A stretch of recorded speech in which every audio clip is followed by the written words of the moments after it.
जब शरीर थकता है तो आराम से ठीक हो जाता है, लेकिन जब थकावट लगातार बनी रहे, चाहे कितनी भी नींद ले लें, डॉक्टरों से जांच करवा लें, दवा लें या पौष्टिक भोजन करें, फिर भी यदि शरीर भारी, मन सुस्त और जीवन ऊर्जा ठहरी हुई लगे, तो समझना चाहिए कि यह केवल शारीरिक नहीं, बल्कि आत्मिक थकावट है।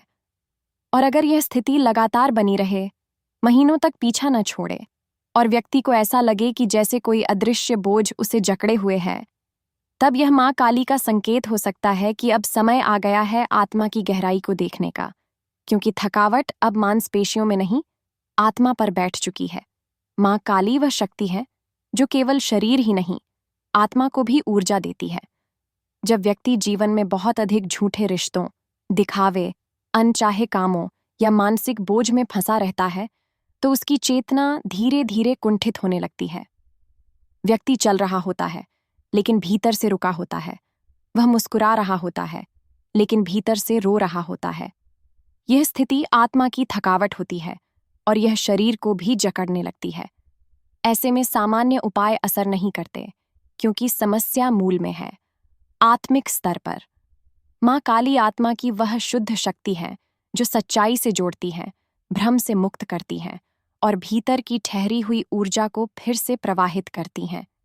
जब व्यक्ति माँ से दूर हो जाता है, मन भले ही पूजा करे लेकिन आत्मा उसमें न लगे, जीवन में माँ के स्थान पर डर, दिखावा या चिंता आ जाए, तब माँ संकेत देती हैं। ये थकावट उसी संकेत का रूप हो सकती है। माँ कहती हैं, तू बाहर बहुत चल रहा है लेकिन अंदर रुक गया है, अब अंदर लौट।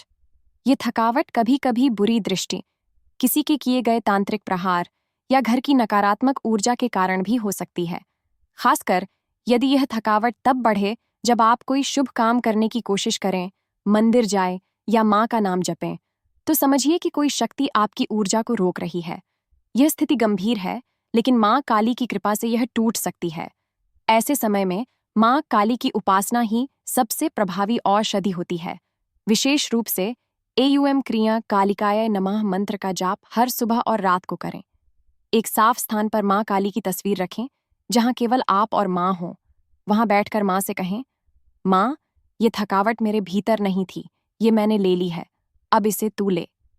माँ से दिल की बात कहें, रोएं, चुप हो जाएं और बस माँ को देखें।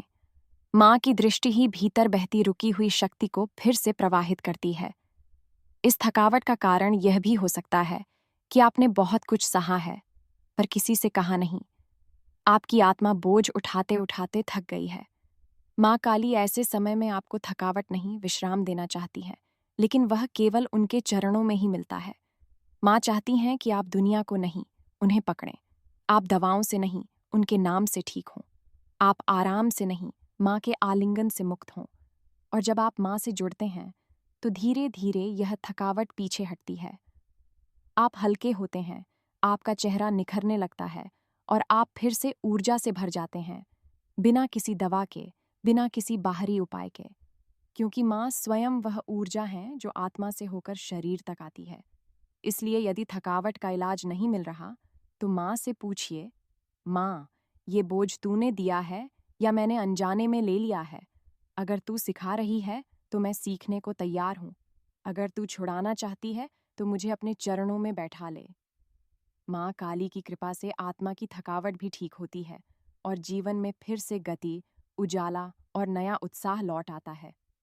माँ केवल शक्ति नहीं, माँ वही विश्राम है जो आत्मा को फिर से जीवित कर देता है। जब थकावट शरीर से नहीं, आत्मा से उपजने लगे, जब आराम, दवा, नींद या भोजन के बावजूद मन और शरीर शिथिल बना रहे, तो यह एक सामान्य कमजोरी नहीं, बल्कि आत्मिक असंतुलन का संकेत है। यह माँ काली की ओर से एक मौन चेतावनी होती है कि अब तुम्हें बाहर की नहीं, भीतर की ओर देखने की आवश्यकता है। माँ दिखाना चाहती हैं कि असली थकान उन भावनाओं, संबंधों और संघर्षों से है जिन्हें तुम अनजाने में ढो रहे हो। माँ काली इस थकावट के माध्यम से भक्त को उसकी सच्चाई, उसकी सीमाओं और उसकी आत्मिक आवश्यकता से परिचित कराती है। ये वह क्षण होता है जब शरीर की आवाज नहीं, आत्मा की पुकार सुनने का समय होता है। माँ की उपासना, उनका नाम जप और अंतरात्मा से किया गया समर्पण इस थकावट को दूर करता है। क्योंकि माँ काली केवल रक्षक नहीं, वह भीतर की रुकी हुई शक्ति को मुक्त करने वाली माता है। जब तुम माँ से जुड़ते हो तो माँ केवल ऊर्जा नहीं देती, माँ तुम्हारा सारा बोझ स्वयं उठा लेती है। और यही वह चमत्कार है जो थकी हुई आत्मा को फिर से जीवन, ज्योति और जागृति में बदल देता है। ऐसे ही माँ काली के बारे में और जानने के लिए वीडियो को लाइक करें, शेयर करें और सब्सक्राइब करना ना भूलें।